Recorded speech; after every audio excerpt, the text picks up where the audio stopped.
जहां सर्दी, जुकाम, खांसी, बुखार, ये सारे न जाने क्या क्या होता है, ये मामले बढ़ जाते हैं। ऐसे में मेरी आप सभी देशवासियों से प्रार्थना है कि ऐसे समय अपना ध्यान रखिए। साथियों, ये बात सही है कि अगर कोरोना से होने वाली मृत्यु दर को देखें तो दुनिया के अनेक देशों की तुलना में भारत संभली हुई स्थिति में है। समय पर किए गए लॉकडाउन और अन्य फैसलों ने भारत में लाखों लोगों का जीवन बचाया है, लेकिन हम ये भी देख रहे हैं कि जब से देश में अनलॉक 1 हुआ है, व्यक्तिगत और सामाजिक व्यवहार में लापरवाही जरा बढ़ती ही चली जा रही है। पहले हम मास्क को लेकर, 2 गज की दूरी को लेकर 20 सेकंड तक दिन में कई बार हाथ धोने को लेकर बहुत सतर्क थे, लेकिन आज जब हमें ज्यादा सतर्कता की जरूरत है तो लापरवाही बढ़ना बहुत ही चिंता का कारण है।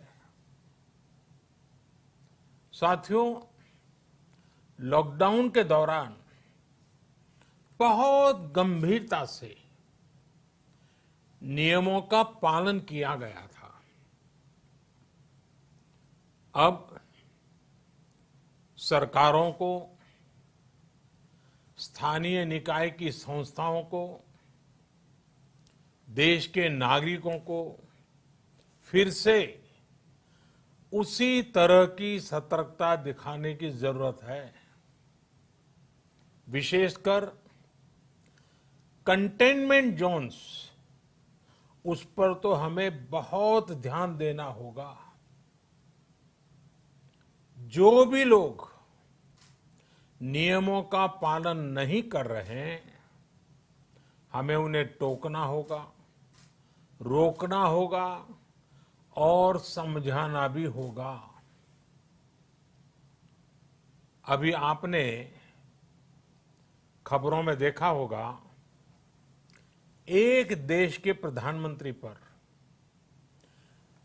13,000 रुपये का जुर्माना इसलिए लग गया क्योंकि वो सार्वजनिक स्थल पर मास्क पहने बिना गए थे। भारत में भी स्थानीय प्रशासन को इसी चुस्ती से काम करना चाहिए। ये 130 करोड़ देशवासियों के जीवन की रक्षा करने का अभियान है। भारत में गांव का प्रधान हो या देश का प्रधानमंत्री, कोई भी नियमों से ऊपर नहीं है। साथियों, लॉकडाउन के दौरान देश की सर्वोच्च प्राथमिकता रही ऐसी स्थिति न आए कि किसी गरीब के घर में चूल्हा न जले।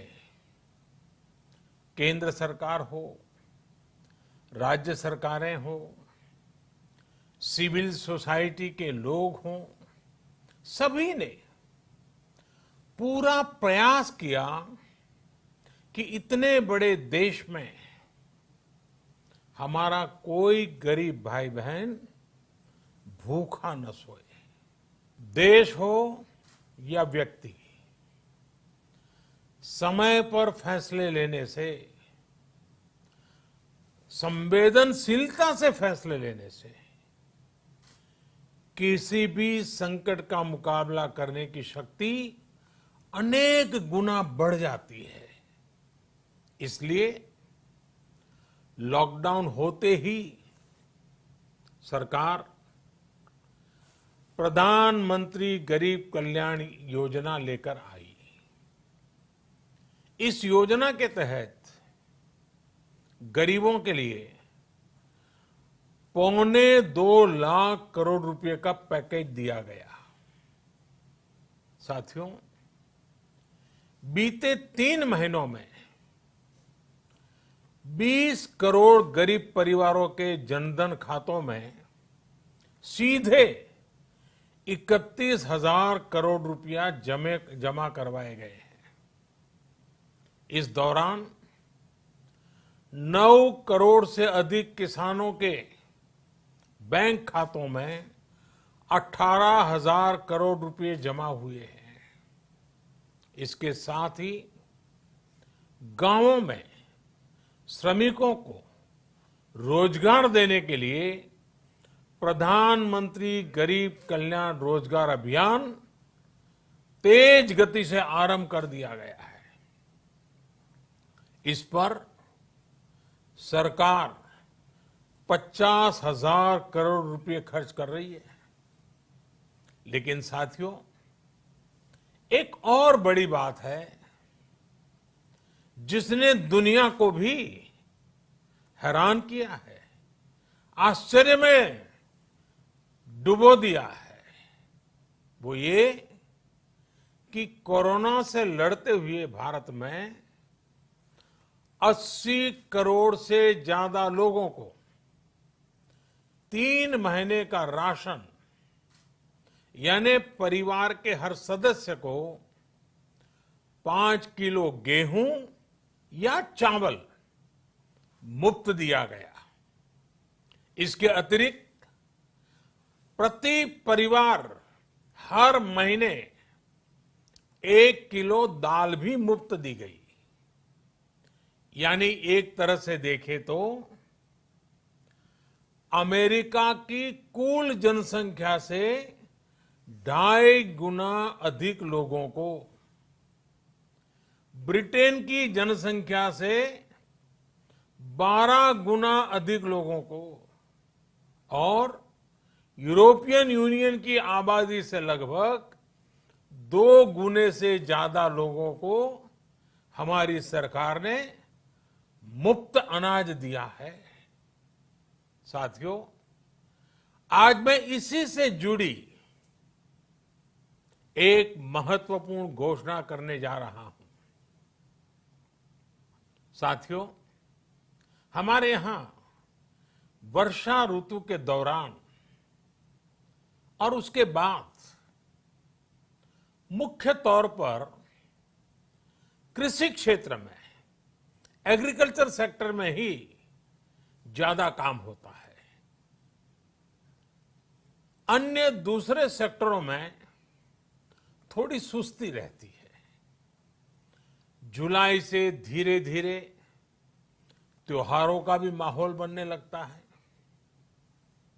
अब आप देखिए, अभी 5 जुलाई को गुरु पूर्णिमा है, फिर सावन शुरू हो रहा है, फिर 15 अगस्त आएगी, रक्षाबंधन आएगा, कृष्ण जन्माष्टमी आएगी, गणेश चतुर्थी आएगी, ओणम होगा और आगे जाएं तो काटी बिहू है, नवरात्रि है, दुर्गा पूजा है, दशहरा है, दीपावली है, छठी मैया की पूजा है।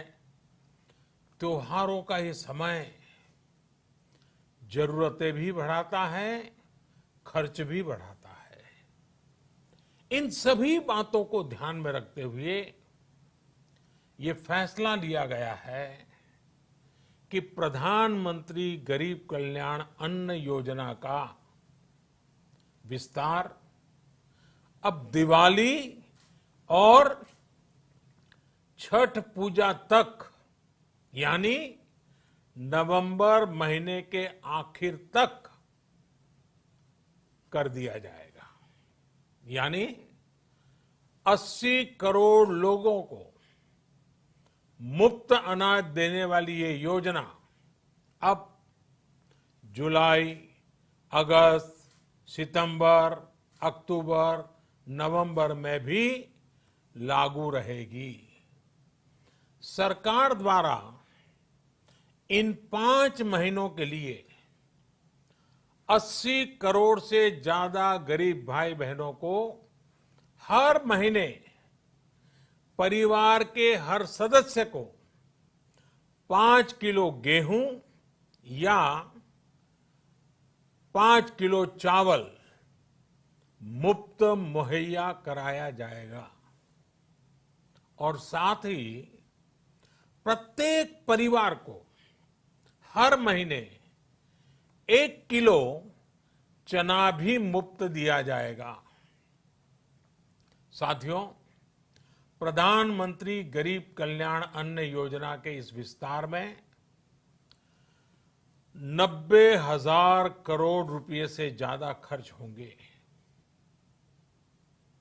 और अगर इसमें पिछले 3 महीने का खर्च भी जोड़ दें तो ये करीब करीब 1.5 लाख करोड़ रुपया हो जाता है। अब पूरे भारत के लिए हमने एक सपना देखा है। कई राज्यों ने तो बहुत अच्छा काम भी किया है। बाकी राज्यों पर भी हम आग्रह कर रहे हैं कि इसको काम को आगे बढ़ाएं। और काम क्या है? अब पूरे भारत के लिए एक राशन कार्ड की व्यवस्था भी हो रही है, यानी एक राष्ट्र एक ration card, one nation one ration card. इसका सबसे बड़ा लाभ उन गरीब साथियों को मिलेगा जो रोजगार या दूसरी आवश्यकताओं के लिए अपना गांव छोड़ करके कहीं और जाते हैं, किसी और राज्य में जाते हैं। साथियों, आज गरीब को, जरूरतमंद को सरकार अगर मुफ्त अनाज दे पा रही है तो इसका श्रेय प्रमुख रूप से 2 वर्गों को जाता है। पहला, हमारे देश के मेहनती किसान, हमारे अन्नदाता, और दूसरा हमारे देश के ईमानदार टैक्स पेयर। आपका परिश्रम, आपका समर्पण ही जिसकी वजह से देश ये मदद कर पा रहा है। आपने देश का अन्न भंडार भरा है, इसलिए आज गरीब का, श्रमिक का चूल्हा जल रहा है। आपने ईमानदारी से टैक्स भरा है, अपना दायित्व निभाया है, इसलिए आज देश का गरीब इतने बड़े संकट से मुकाबला कर पा रहा है। मैं आज हर गरीब के साथ ही देश के हर किसान, हर टैक्स पेयर का हृदय से बहुत बहुत अभिनंदन करता हूं, उन्हें नमन करता हूं। साथियों, आने वाले समय में हम अपने प्रयासों को और तेज करेंगे।